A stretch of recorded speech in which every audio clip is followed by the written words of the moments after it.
kiri nti Winnie Wamami yandibanga agudde mu mukwano omulundi omulala.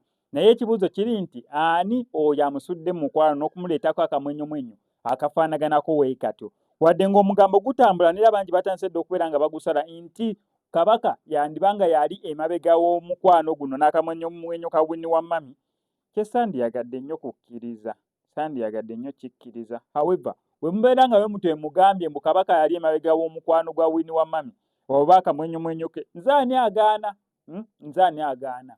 Kabaka naye nno mumuyisizza si bulungi ku nsonga za Winnie Wamami. Naye yavaayo kubeera ng'agamba njagala ono omwana musapootinge, by the way ate namusapootinga regardless nga tafuddeeyo ki oba ki. N'agamba ono mwagala nga waali.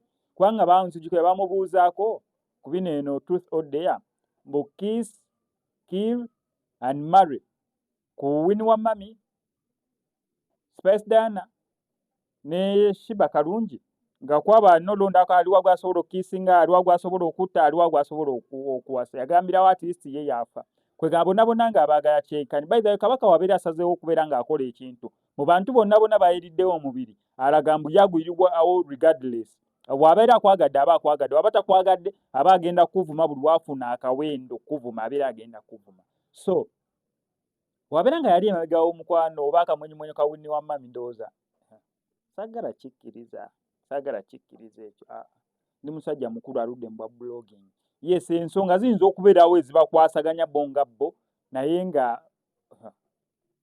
neera tekijja mu mutwe gwange kigaanye otuulamu, kigaanye ekyo kyo kigaanye. Naye ng'obumuli bwo tutandise obbulaba, obumuli bwo tutandise obbulaba. Ate kaso tandika okulaba obumuli omanyira wabeerawo omuntu abeera abusindise gwe ate bwereeta bwekka tebwereeta bwokka.